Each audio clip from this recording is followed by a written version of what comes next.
The explosion tore through the command deck as Captain Jake Morrison threw himself over the crouching figure in silver armor. Shrapnel screamed past his head, embedding in the bulkhead behind him. Alarms shrieked. Emergency lights bathed everything in crimson. "Stay down," Jake shouted, keeping his body between the blast and Queen Sarethka of the Zelthrian Empire. "I am perfectly capable of defending myself," she said, her voice sharp even through the chaos. But she didn't move from under his protective stance. The deck shuddered again. Through the shattered viewport, enemy warships appeared like predators emerging from the void. 6 Krell destroyers, their weapons charging with lethal intent. Jake's second officer stumbled toward them, blood streaming from a gash above his eye. "Captain, shields are down to 18%. Engineering is gone. We've lost main propulsion. Evacuate all non-essential personnel to the escape pods," Jake ordered, hauling Sarethka to her feet. "Get them out now." "I will not abandon this vessel," Sarethka declared, pulling free from his grip. Her violet eyes blazed with fury. "I am not some fragile thing to be shuttled away while others fight." "You're the queen of 17 star systems," Jake shot back. "If you die here, the Alliance collapses and the Krell win everything." Another impact rocked the ship. The Krell weren't interested in surrender. They'd made that clear when they'd ambushed the diplomatic convoy 20 minutes ago. 5 ships destroyed in the opening salvo. Only Jake's cruiser remained, crippled and bleeding atmosphere. Sarethka's communicator crackled, Zelthrian officers screaming for orders, fleets demanding to know their queen's status, politicians panicking as news of the attack spread across civilized space. "This was a trap," she said quietly, her fury giving way to cold calculation. "Someone betrayed our route. Someone close to the throne." Jake didn't disagree. The convoy's path had been classified at the highest levels. Only a handful of people knew Sarethka would be traveling through this sector. Someone had sold that information to the Krell for reasons Jake couldn't begin to guess. "Ma'am, you need to get to the escape pods," his officer pleaded. "We can't hold them off much longer." The Krell destroyers moved into attack formation. Energy signatures spiked across Jake's tactical display. They were preparing for the killing blow. Sarethka looked at Jake with an expression he couldn't quite read. They'd been married 3 months in a ceremony that had shocked both their civilizations, a human and a Zelthrian, united to cement the fragile alliance against the Krell invasion. Most called it a political arrangement. Some whispered it was more. Jake had never clarified which camp he fell into. Neither had she. "If I run, they win," Sarethka said. "If I show weakness now, every enemy of the Alliance will sense blood in the water. If you die, none of that matters." She smiled, cold and dangerous. "Then I suppose you'll have to make sure I don't die, Captain Morrison." The Krell fired. Jake grabbed Sarethka and dove as the bridge erupted in flames around them. Metal screamed. Systems exploded. The ship was dying, and in 60 seconds everyone aboard would die with it. But Jake Morrison hadn't survived 8 years of deep space combat by accepting impossible odds. "Computer," he said, his voice cutting through the chaos with absolute clarity. "Authorization Morrison Alpha 7. Unlock Combat Protocol Reaper." The computer hesitated. "That protocol is restricted. Implementing it will void all treaties and result in immediate court-martial." "Do it anyway." Sarethka stared at him. "What is Reaper?" Jake met her eyes, and for the first time since she'd known him, his expression was utterly cold. "Something I promised I'd never use again." The ship's lights died. Total darkness swallowed the bridge for 3 heartbeats. Then emergency power kicked in, bathing everything in a pale blue glow that made Sarethka's skin look ghostly. "Protocol Reaper acknowledged," the computer said. Its tone shifted to something clinical and detached. "Removing combat limiters." activating suppressed systems. Warning, hull integrity at critical levels. Jake moved to the captain's chair with fluid precision, his entire demeanor transformed. Gone was the careful diplomat who'd stood beside Serafka at state functions. This was someone else entirely. "What are you doing?" Serafka demanded, following him. Around them, the surviving bridge crew watched with expressions caught between hope and terror. "Buying us time." Jake's fingers danced across the tactical console, entering commands faster than she could track. "When we met, when the Alliance proposed our marriage, did you ever wonder why they chose me specifically? You commanded the most successful cruiser in the human fleet. Your record spoke for itself. My record is a lie." Jake pulled up schematics that made Sarathka's blood run cold. Weapon systems she'd never seen before materialized on the display, hidden throughout the ship's superstructure. "The real reason they chose me is because I'm the only human captain certified to run this ship's true capabilities." The Krell destroyers closed to firing range. Their weapons blazed, 6 simultaneous strikes converging on the crippled cruiser. Jake's hands moved. The ship responded. What happened next defied everything Serafka understood about physics and warfare. The cruiser twisted in space with impossible agility for a vessel its size, evading 4 of the incoming strikes. The remaining 2 hit reinforced sections that shouldn't have existed, their energy dissipating harmlessly across adaptive shielding. "Impossible," Sarathka breathed. "No human ship moves like that. This isn't a human ship." Jake triggered a sequence that sent targeting data flooding across every screen. "It's a weapon platform disguised as one. We built it 7 years ago after the Battle of Threshold Ridge. Built it and swore we'd never deploy it because the things it can do violate every treaty humanity ever signed."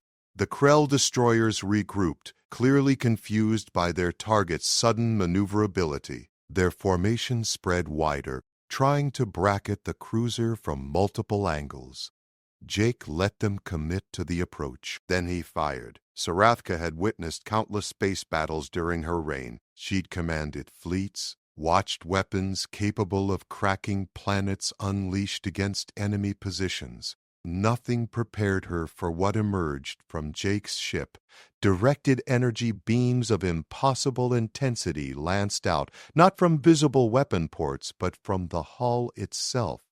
The entire ship had become a weapon. The beam struck with surgical precision, not destroying the Krell vessels but crippling them. Engines severed, weapon systems melted, communication arrays reduced to slag. In 12 seconds, all 6 destroyers were disabled, drifting helplessly. "Tactical assessment complete," the computer announced. "All hostile vessels neutralized. No casualties inflicted." Sarathka stared at the tactical display, then at Jake. "You could have destroyed them, yes, but you didn't. The Krell are warriors, not monsters. They followed orders, same as anyone." Jake stood from the captain's chair, and some of the coldness left his expression. Reaper was designed to end fights without massacres, to win so decisively that enemies surrender rather than die pointlessly. "How many people know about this ship?" 7. "Now 8, counting you." He met her eyes. 3 human admirals, 2 civilian oversight directors, the chief engineer, and me. Everyone else who served on the construction crew signed documentation binding them to silence, then received memory suppressants to ensure compliance. Sarathka felt a chill that had nothing to do with the damaged life support. "You built a doomsday weapon and hid it from the galaxy. We built a deterrent and prayed we'd never need to use it." Jake gestured to the disabled Krell ships. "They're broadcasting distress signals. Their fleet will receive them within the hour. When they do, they'll see what happened here."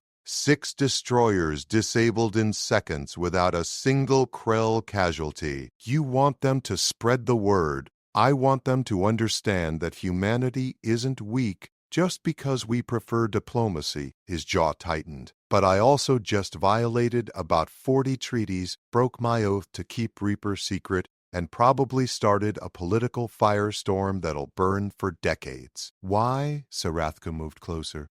You could have used the escape pods. Sacrificed the ship, maintained the secret. Jake looked at her like she'd asked why water was wet. Because you were here. The bridge fell silent except for the hum of damaged systems and the distant groaning of stressed hull plating. The crew suddenly found various consoles extremely interesting to study. Sarathka's communicator exploded with incoming transmissions.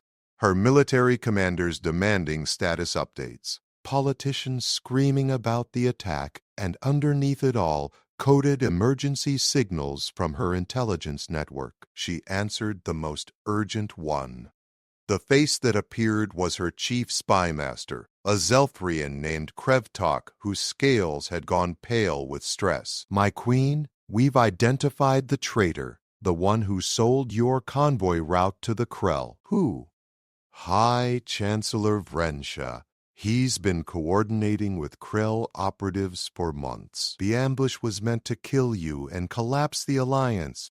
Krevtok's expression turned grim. But there's worse news. The assassination attempt was just the opening move. The Krell have a full invasion fleet preparing to jump into Zelthrian space. 300 warships. They'll arrive in 72 hours. Sarathka felt the deck shift beneath her feet, though the ship had stabilized. 300 warships against the scattered Zelthrian defense forces. Her people would be slaughtered. We need to evacuate the core worlds, she said, mind racing through impossible logistics. Begin emergency military mobilization. Contact the Human Alliance and request immediate reinforcement. The Human Alliance Council is debating response protocols, Krevtok said carefully. Some members are reluctant to commit forces without formal treaty amendments. They're concerned about escalation. Translation: politicians arguing while her people faced annihilation. Sarathka looked at Jake, at the ship that had just revealed capabilities beyond anything the galaxy suspected. How many vessels like this does humanity possess? Just this one. Reaper was a prototype. Too expensive, too controversial. They were supposed to dismantle it after testing, but they didn't. They couldn't bring themselves to destroy something so effective. Jake pulled up a star chart showing the Krell staging area. 300 ships is a lot, but they're conventional designs. With Reaper's capabilities, we could hit their command structure, disable their coordination, turn their numerical advantage into chaos. You're suggesting taking one ship against an invasion fleet. I'm suggesting we don't have better options. He glanced at his crew. But I can't order anyone to follow me on this. What I'm proposing is suicide by any rational calculation. His second officer, the one with the bleeding head wound, laughed. Sir, with respect, we just watched you turn 6 destroyers into floating scrap in 12 seconds. I'll take those odds. Around the bridge, heads nodded. Crew members straightening despite their injuries, finding resolve in impossible circumstances. Sarathka activated her command channel, broadcasting to every Zelthrian military vessel in range. This is Queen Sarathka. I am alive, the assassination attempt has failed, and I am about to do something monumentally stupid. Any ship that wishes to join me, set course for Krell staging area Gamma 7. We're going to stop an invasion fleet. Jake raised an eyebrow. Monumentally stupid? I learned from the best. She smiled, sharp and dangerous. Show me what else this ship can do, Captain Morrison. And then show the Krell why they made a fatal mistake. The jump to Krell staging area Gamma 7 took 18 hours. Jake spent every minute running combat simulations while Sarathka coordinated with what remained of her scattered fleet. 47 Zelthrian warships answered her call, a pitiful force against 300 Krell vessels, but more than Jake had expected. "They're loyal to you," he observed, watching her work from across the bridge, even knowing this is probably a death sentence. They're loyal to the idea that someone finally decided to fight back instead of retreating. Sarathka's fingers moved across holographic displays, organizing formations. "For 2 years we've been losing ground to the Krell. Every battle a strategic withdrawal, every engagement calculated to minimize losses. My people are tired of running." Jake understood that sentiment better than she knew. Humanity had spent a decade retreating from superior alien technology before developing weapons like Reaper. Fear had a way of turning into fury when pushed far enough. "Jumping in 30 seconds!" his navigation officer called out. Krell fleet detected at expected coordinates. 306 vessels, various classes. They're in formation, preparing for their invasion jump. Jake brought up the tactical display. The Krell fleet hung in space like a swarm of metallic insects, their ships clustered around massive transport carriers. Those carriers held invasion forces, tens of thousands of Krell warriors ready to descend on Zelthrian worlds. "They haven't detected us yet," Sarathka said, reading the sensor data. "We have maybe 3 minutes before their scouts register our arrival. Then we make those 3 minutes count." Jake activated ship-wide communications. "All hands battle stations. What we're about to attempt has never been done before. We're going to tear apart a fleet 10 times our size using speed, precision, and the element of complete surprise." He pulled up the Reaper combat protocols, the systems humanity had built in desperate secrecy.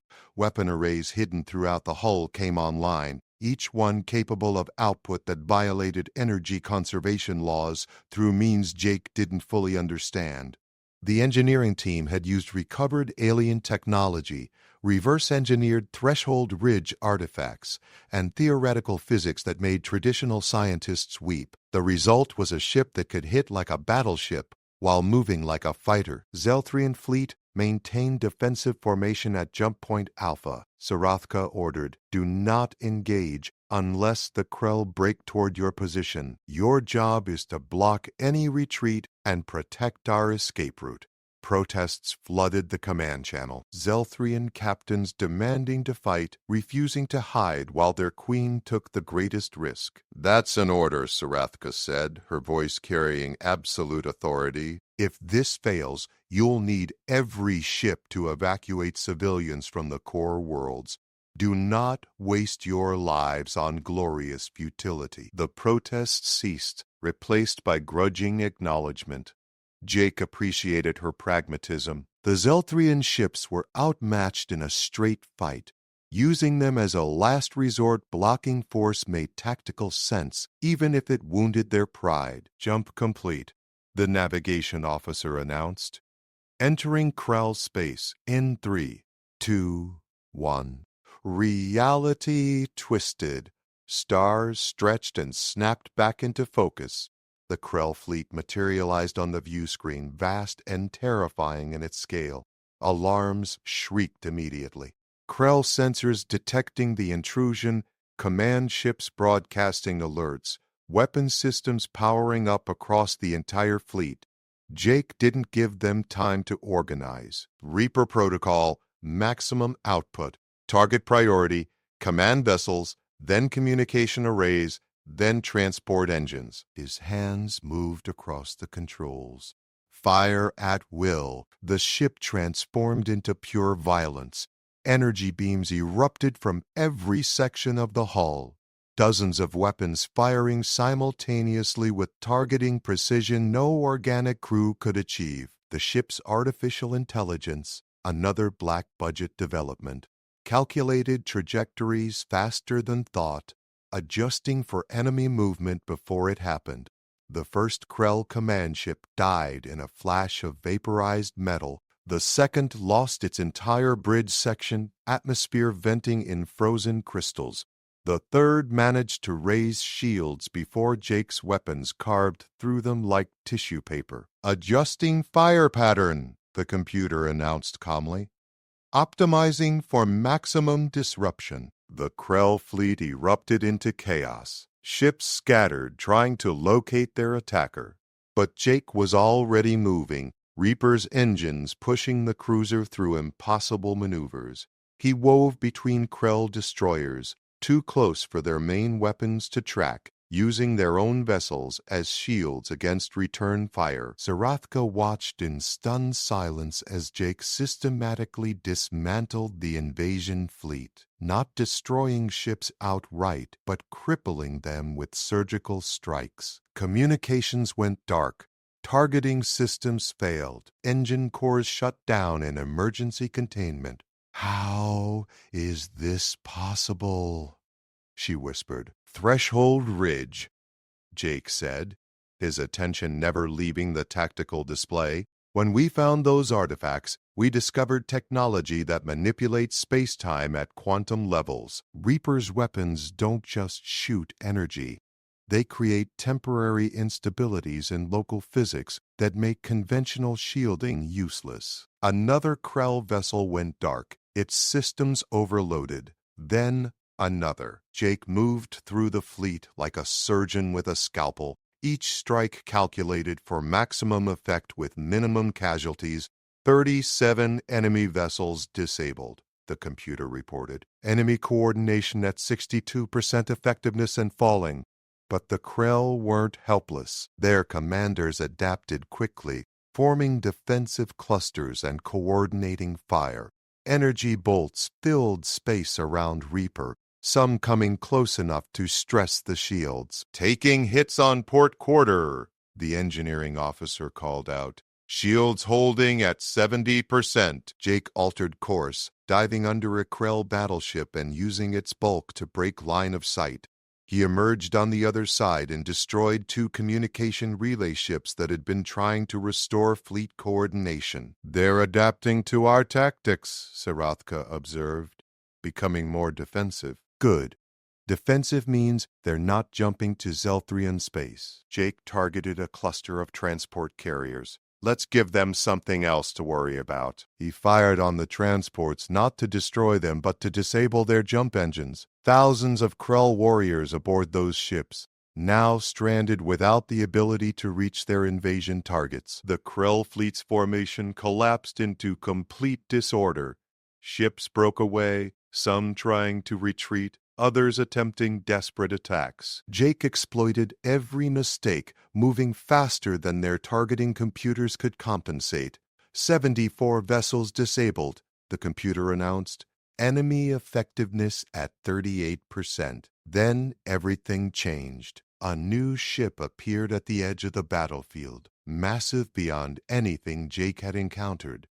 It dwarfed the other Krell vessels, easily twice the size of the largest battleship. Strange energy signatures radiated from its hull, readings that made no sense on his instruments. "What is that?" Zarathka demanded. Jake's tactical officer pulled up what little data they had. "Krell Dreadnought class. We've heard rumors about these ships but never confirmed their existence. It's been sitting in dark space, powered down. Just activated its systems. The Dreadnought's weapons charged, energy building to levels that made Jake's shields look like paper. Evasive maneuvers," he ordered, already moving before the words finished. The Dreadnought fired. The beam that emerged was massive, a column of destructive force that vaporized everything in its path. 2 disabled Krell ships caught in the blast simply ceased to exist. The beam swept across space, tracking toward Reaper with terrible inevitability. Jake pushed the engines beyond safety limits, feeling the ship groan under the stress. The beam missed by meters, close enough that proximity alarms screamed. "That thing will destroy us in 1 hit," his tactical officer said, voice tight with fear. "Then we don't get hit." Jake studied the Dreadnought's energy signature, Mind racing. Computer, analyze that weapon. Tell me its limitations. Analysis in progress. Weapon requires 43 seconds to recharge between firing cycles. Targeting system is networked through standard Krell protocols. Jake smiled coldly. Standard protocols we've been jamming for the last 10 minutes. That ship is isolated from its fleet coordination.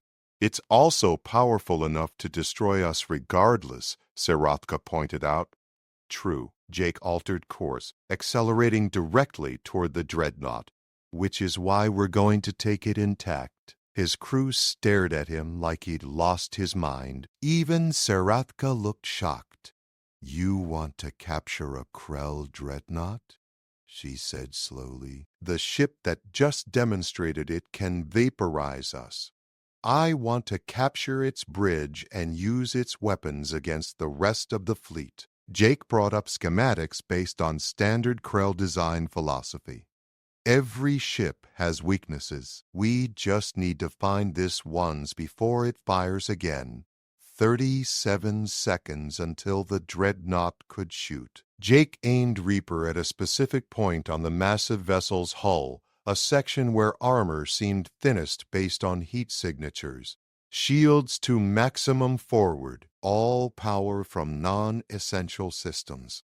He targeted every weapon they had at a single point. On my mark, we punch through and board that ship. This is insane, his second officer muttered. Probably, Jake agreed.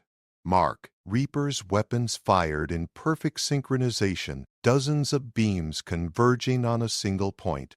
The dreadnought's shields flared brilliant white, energy cascading across its surface as it struggled to absorb the concentrated assault. For 3 seconds, nothing happened. Then the shields collapsed. Jake's weapons carved through armor, plating like a cutting torch through ice. Metal vaporized, structural supports melted, and a gaping wound opened in the dreadnought's hull. "Brace for impact!" Jake shouted. Reaper slammed into the breach at full speed. The cruiser's reinforced prow punched through weakened bulkheads, tearing deeper into the massive vessel. Alarms screamed as the ship's inertial dampeners struggled to compensate for the violent deceleration. They crashed through 3 internal decks before the momentum finally stopped. Reaper sat embedded in the dreadnought's superstructure like a knife in flesh, emergency lights flickering as both ship systems struggled to adapt to the collision. Hull breach on decks 4 through 7, the damage control officer reported. Emergency bulkheads holding. We're venting atmosphere in non-critical sections. Jake was already moving. Marine teams, with me. We're taking their bridge before they realize what happened. Serathka grabbed her sidearm from a concealed compartment. I'm coming with you. Like hell you are. You're the queen. I'm also the best close-quarters fighter in the Zelthrian military. She checked her weapon with practiced efficiency. And this is my war, Captain. I don't lead from behind.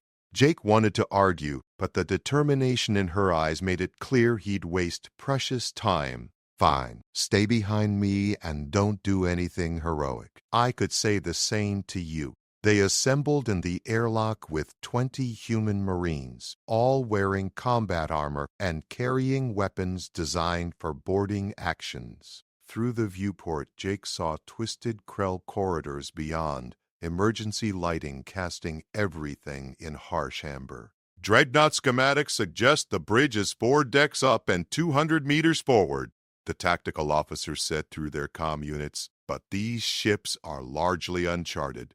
Expect resistance. The airlock cycled open. Jake led the team into the Krell vessel, moving fast through corridors designed for beings larger than humans. The ceilings stretched high above them, walls covered in alien script that glowed faintly. They'd made it 50 meters before encountering the first Krell warriors. The aliens emerged from a side passage, 8 feet tall and covered in chitinous armor that looked like it had been grown rather than manufactured. They carried plasma rifles and roared challenges in their native language. Jake's Marines opened fire. Kinetic rounds tore through the corridor, hitting Krell armor with devastating impact. The aliens' natural protection held against the first few shots, but concentrated fire brought them down. "Keep moving," Jake ordered, stepping over fallen bodies. "They'll be organizing a response. We need that bridge before they do." They fought their way through 2 more groups of Krell warriors, each engagement brief and brutal. The aliens were fierce fighters, but they hadn't expected borders, and their defensive positions were hasty, improvised. Sarathka moved with fluid grace, her weapon tracking targets with precision that impressed even Jake's trained Marines. She'd clearly understated her combat abilities. When a Krell warrior broke through their line and charged her directly, she sidestepped with perfect timing and put 3 rounds through its neck joint. "Clear," she said calmly, reloading. They reached a massive door marked with symbols Jake's translator rendered as "Command Authorization Required." Beyond it lay the bridge. "Charges set," one of the Marines reported, placing shaped explosives around the door's locking mechanism. "Blow it." The explosion was precisely controlled, destroying the locks without compromising the bulkhead. The door groaned and swung inward, revealing the Dreadnought's bridge. It was vast, designed to coordinate an entire invasion fleet. Holographic displays filled the air, showing tactical data and fleet positions. Krell officers worked at consoles around the room's perimeter, while at the center stood what could only be the fleet commander. He was massive even by Krell standards, his armor decorated with symbols of rank and achievement. When he saw the humans, his eyes narrowed with cold fury. "You dare board the unbreakable fist?" The translator rendered his voice as deep and resonant. "I am War Commander Krellthax. You have signed your species' death warrant." "Funny," Jake said, raising his weapon. "I was about to say the same thing. Surrender and you'll be treated according to the rules of war. Resist and we'll take this bridge by force." Krellthax laughed, a sound like grinding stone. "You are 30 soldiers against a ship with crew of thousands. You cannot hold this position. Watch me." Jake signaled his Marines. They fanned out, taking defensive positions around the bridge entrances. "Computer, interface with Krell systems. I need control of their main weapon." "Working," Reaper's AI responded through his comm. "Krell encryption is sophisticated but not impenetrable. Estimate 90 seconds for full access." 90 seconds they might not have. Jake could hear boots pounding through corridors, hundreds of Krell warriors converging on the bridge. Krellthax noticed too. "My soldiers arrive. You will die here, human." "Maybe." Jake aimed his weapon at the commander's head. "But you'll die first. Order your forces to stand down. I am Krell. We do not surrender." Sarathka stepped forward, her weapon holstered. She spoke in the Krell language, words Jake's translator struggled to keep pace with. "War Commander, I am Queen Sarathka of the Zelthrian Empire. We know about the traitor who sold our convoy route. We know this invasion was coordinated with corrupt elements in my government. This war serves neither of our peoples, only those who profit from our conflict."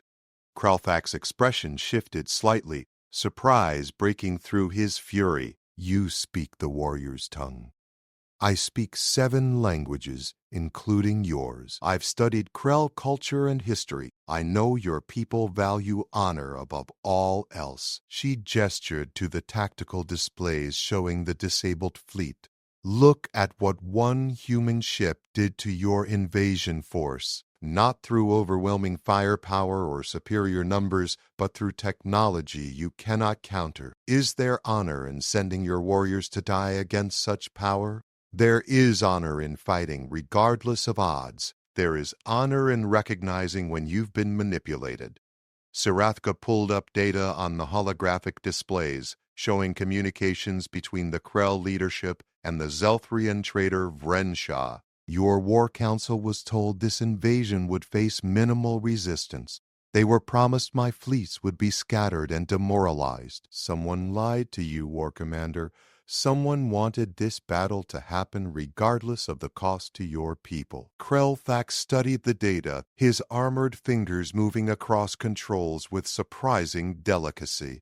Jake watched the commander's body language shift from aggressive to calculating. Brensha promised us easy conquest, Krelthax said slowly. Promised that Zeltrian defenses would collapse. These communications suggest he was coordinating with someone in our command structure, someone who profits from war. Jake added, same people who've been selling weapons to both sides, same people who arranged for my wife to be assassinated and framed you for it. The pounding boots grew louder. Krell warriors would be at the bridge entrance within seconds. I have weapons control, Reaper's AI announced, standing by for orders. Jake made a decision that would either end the conflict or get everyone killed. Computer, transmit the evidence Queen Seraphka just displayed to every ship in the Krell fleet. Simultaneously broadcast it to Zeltrian Space and Human Alliance channels. I want everyone to see what's really happening here. Transmission sent. Across the fleet, on hundreds of Krell vessels, crews saw the same data Krelthax was reviewing. Saw proof that their invasion had been built on lies and manipulation, saw communications showing their own leaders had been compromised. The warriors approaching the bridge hesitated, their commander's voice coming through internal comms. Krelthax spoke rapidly in his own language, and though Jake couldn't understand every word, the tone was clear. Stand down, ceasefire. New intelligence requires assessment. The warriors stopped outside the bridge, weapons lowered but ready. Krelthax turned to face Jake and Seraphka fully. If what you show me is true, then we have been played for fools. The Krell do not accept such dishonor lightly. Then help us find who did this, Seraphka said. Help us expose the real enemy before more of our people die for someone else's profit. The war commander stood silent for a long moment, weighing honor against pride, truth against tradition. Finally he spoke. Cease hostilities. Maintain current positions. No ship moves until we have answers. Throughout the fleet, Krell vessels powered down weapons. The invasion that should have burned entire worlds to ash halted before it could begin. Jake felt tension drain from his shoulders, though he kept his weapon ready. They weren't safe yet, not by a long shot, but they'd bought time. We need to talk, Krelthax said. All of us. Before someone decides to restart this war. The emergency conference took place aboard the Krell dreadnought, in a chamber hastily cleared of debris and weapons. Jake stood beside Seraphka, acutely aware that they were surrounded by a crew that had been trying to kill them minutes ago. 20 human Marines maintained defensive positions, but if the Krell decided to resume hostilities, they'd be overwhelmed in seconds. Krelthax brought 3 of his senior commanders, all wore armor marked with battle honors, their eyes calculating as they studied the humans and their Zeltrian queen. Explain how you acquired this intelligence, Krelthax demanded, his massive form looming over a holographic display. How do we know it's genuine and not human fabrication? Because we stole it from the source. Jake uploaded the Nexus Industrial Combine files to the shared display. A human corporation called Nexus has been coordinating with traders in both our governments. They manufactured the crisis that started this war. The Krell commanders examined the data with fierce attention to detail. Jake watched their expressions shift as they recognized communication protocols, verified encryption signatures, and traced financial transactions that painted a damning picture. These funds, one commander growled, pointing to transfer records, they match payments our intelligence division flagged as suspicious. We assumed they were Zeltrian bribes. They were bribes, Seraphka said, but not from my government. from Nexus funnel through shell corporations to corrupt officials on all sides. They needed this war to maximize weapon sales. Krelthax pulled up casualty projections for the planned invasion. Tens of thousands of Krell warriors expected to die in the first wave alone. His armored fists clenched. Someone will answer for this dishonor. Agreed, Jake said. But first, we need to prove it to everyone else. Your War Council, the Zelthrian military, Human Alliance leadership. They all need to see this evidence simultaneously before anyone can suppress it. You assume my War Council will listen, Krelthax said darkly. Some members have been advocating for this invasion for years. They will not abandon it easily. Then we forced their hand. Serafka activated her encrypted command channel. I'm convening an emergency session of the Trilateral Council, human, Zelthrian, and Krell leadership, all present via secure transmission. No delays, no private consultations. Everything broadcast publicly. Jake's communicator buzzed. A priority message from Human Alliance Command, demanding to know why he'd revealed Reaper's capabilities and violated multiple classified protocols.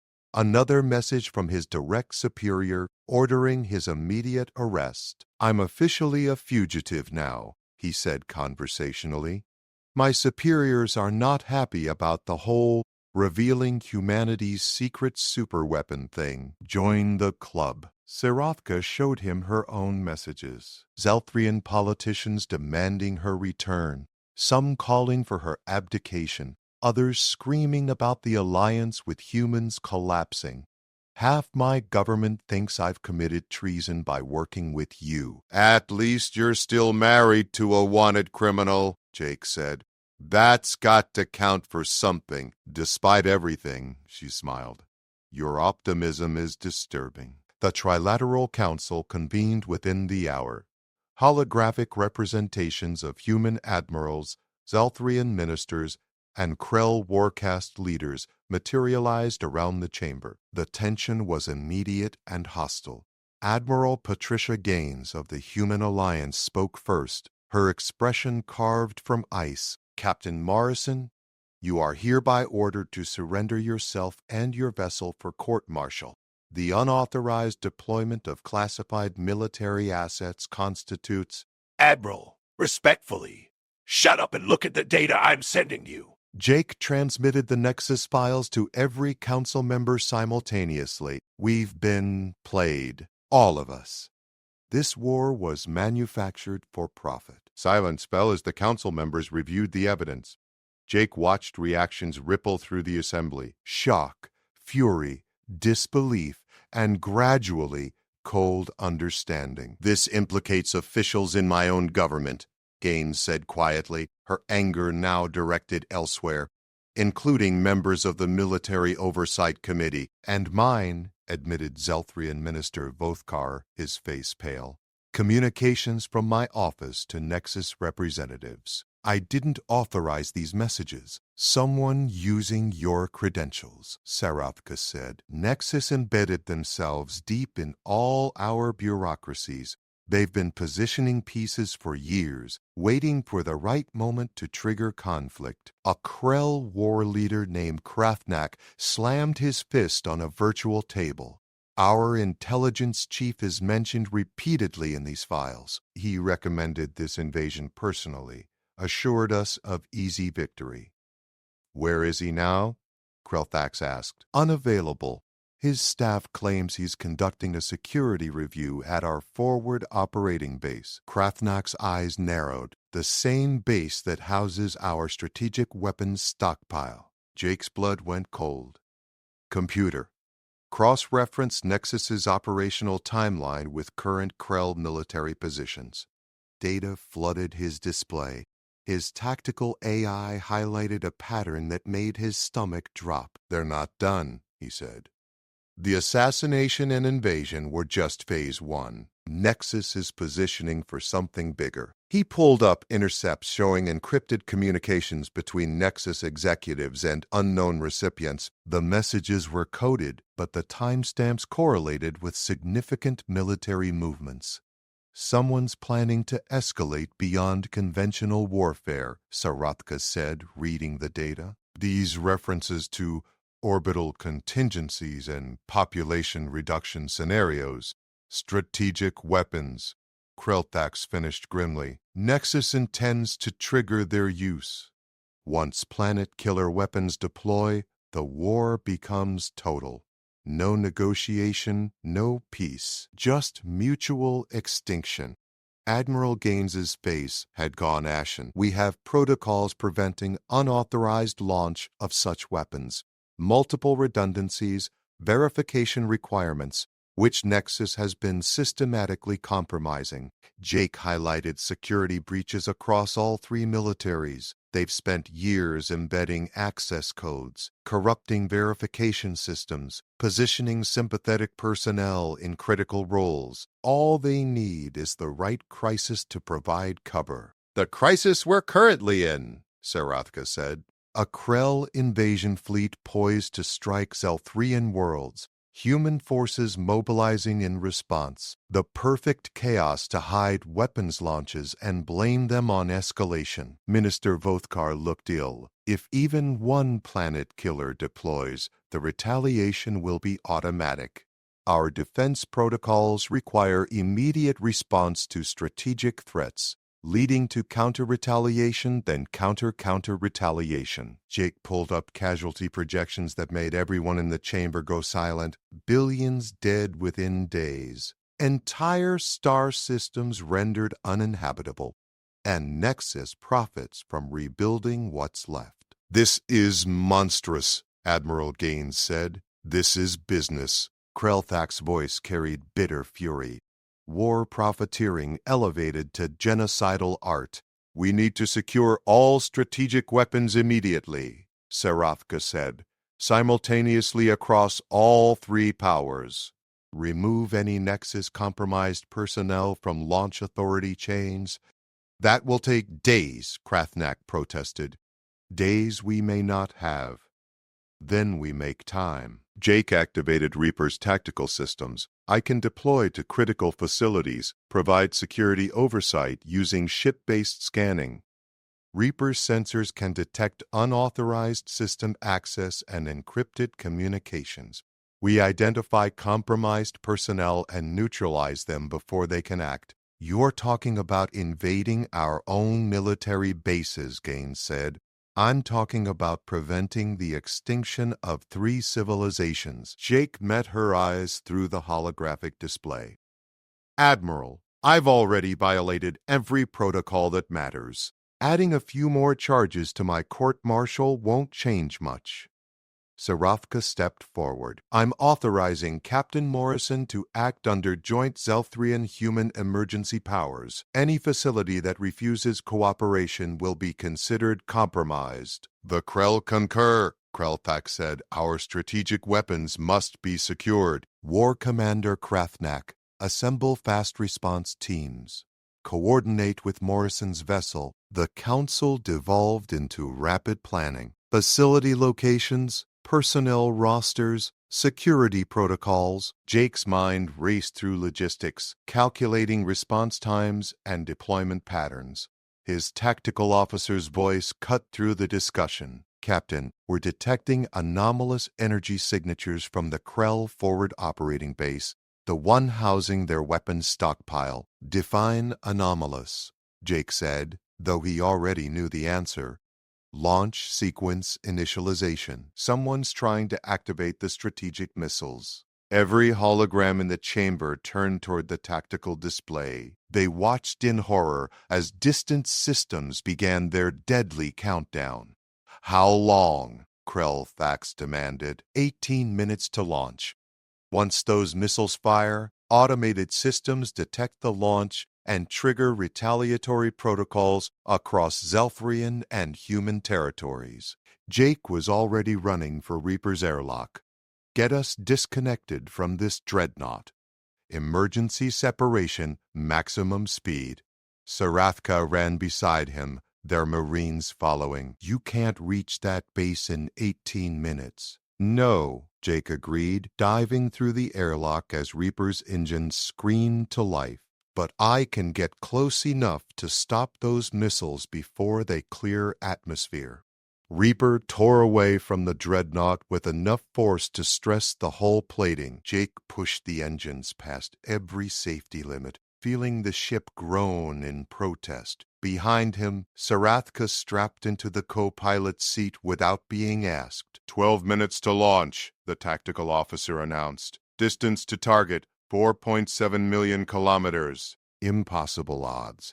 Even at maximum speed, they'd arrive 30 seconds too late. 30 seconds for the missiles to clear atmosphere and trigger the automated retaliation that would kill billions. Computer, divert all non-essential power to engines, Jake ordered. Life support, weapons, shields, everything. That will leave us defenseless if engaged, the AI responded. We won't need defenses if we're all dead from nuclear winter. The ship accelerated harder. Stars stretched into lines as Reaper approached velocities that made relativistic physics professors weep. The engines whined at frequencies that shouldn't exist.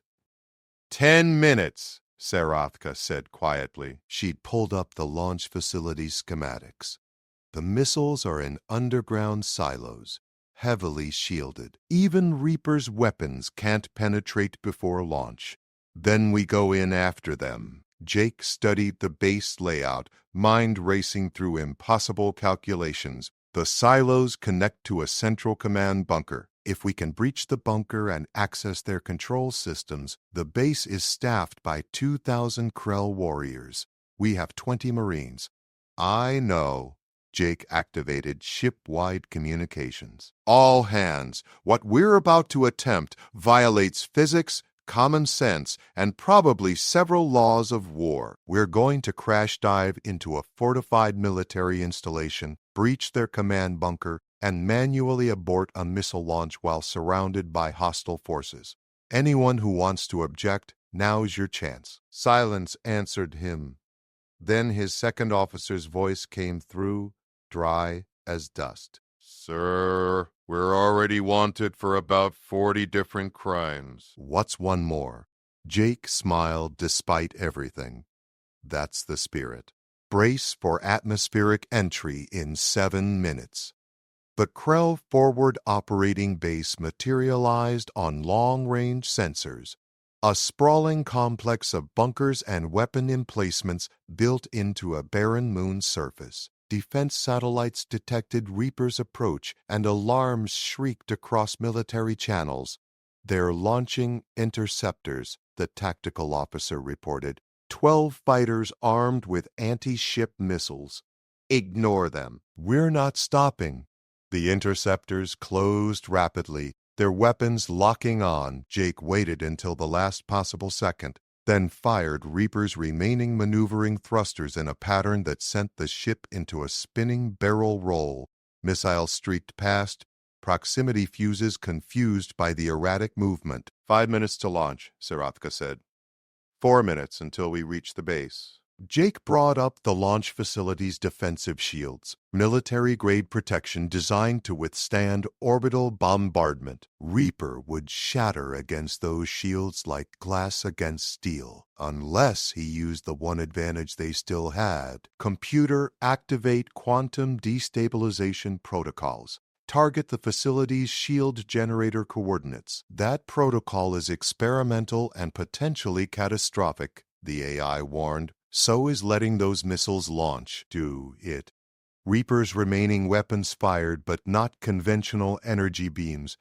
Instead, they projected fields of warped space-time, the same technology that made the ship's main weapons so devastating. The fields intersected with the base's shields, and physics screamed in protest. For 3 seconds, nothing happened.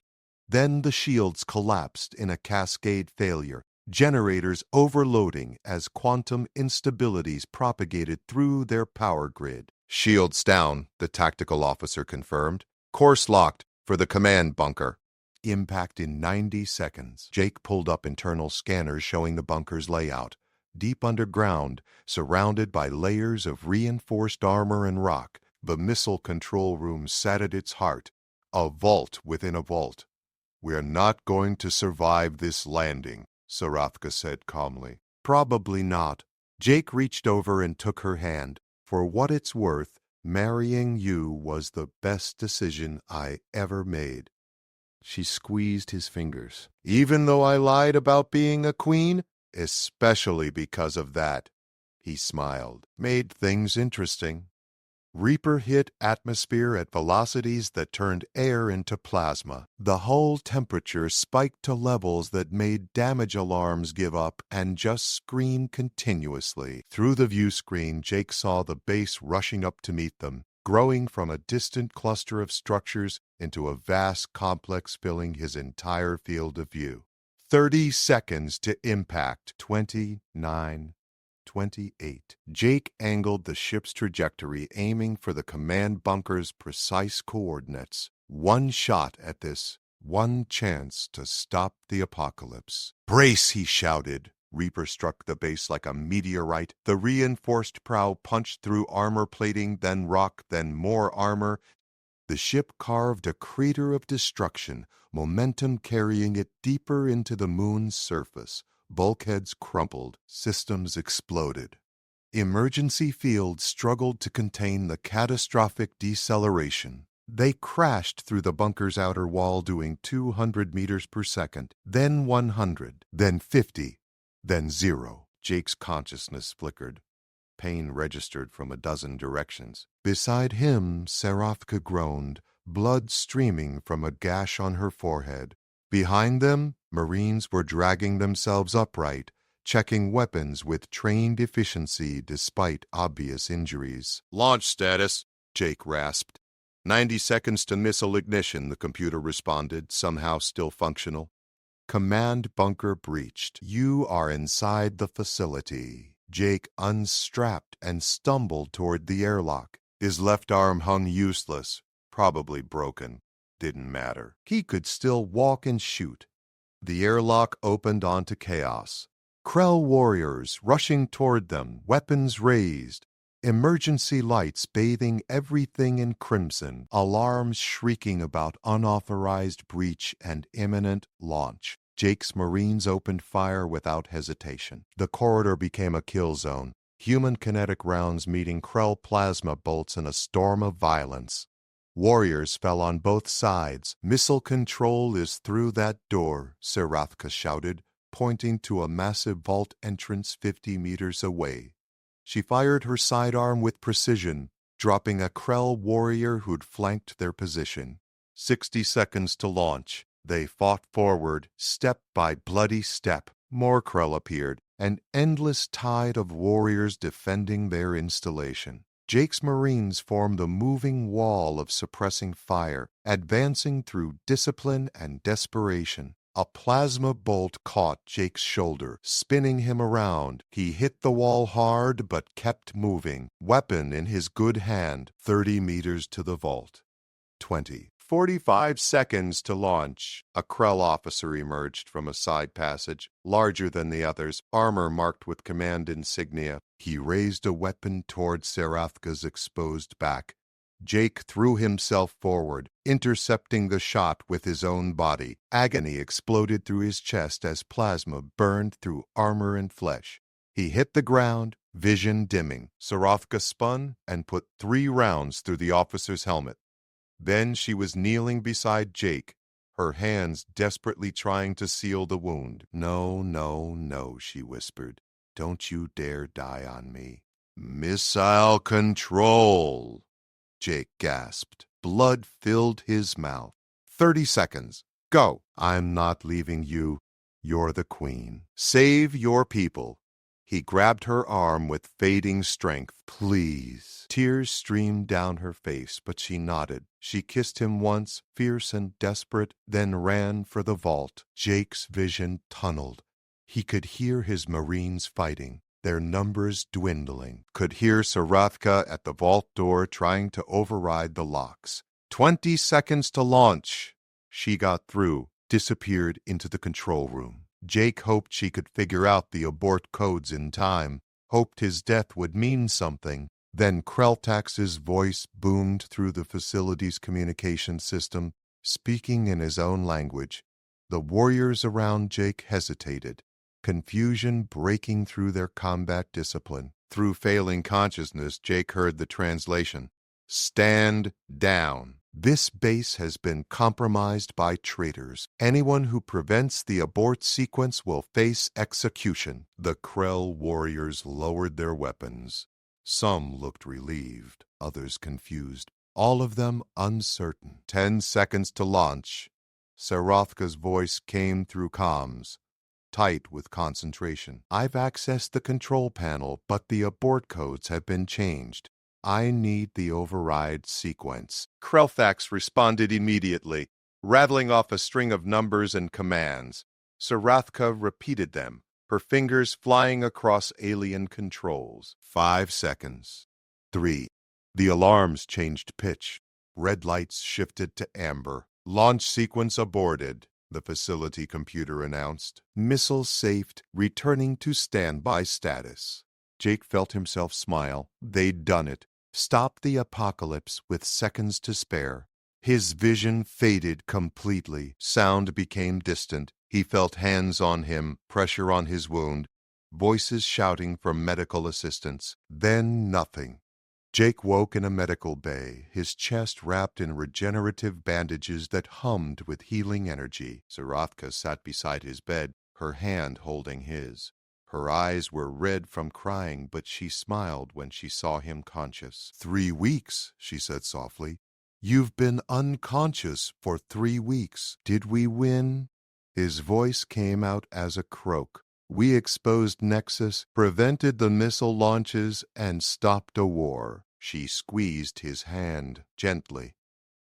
Krelthax and the Trilateral Council are working together to root out all compromised personnel. Nexus executives are being arrested across the sector. And us? Well, you're still wanted for approximately 67 violations of military protocol. She smiled. But given that you saved 3 civilizations, they've decided to commute your sentence to time served. Admiral Gaines said, and I quote, Morrison's punishment is being married to a politician. That's suffering enough. Jake laughed, then winced as pain flared through his healing chest. What about Reaper? They're building more. Turns out when you prove a weapon can stop wars instead of starting them, people become very interested.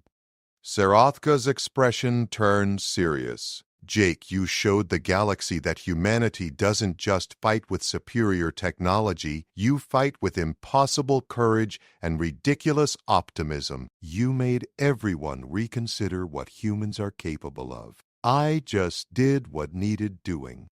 Exactly. She leaned down and kissed him. That's why I married you. Outside the medical bay window, Jake could see human Zelthrian and Krell ships flying in formation, working together to secure the sector. A fragile peace built on revealed truth and shared sacrifice. Not perfect, but a beginning. So what happens now? He asked. Sarathka smiled.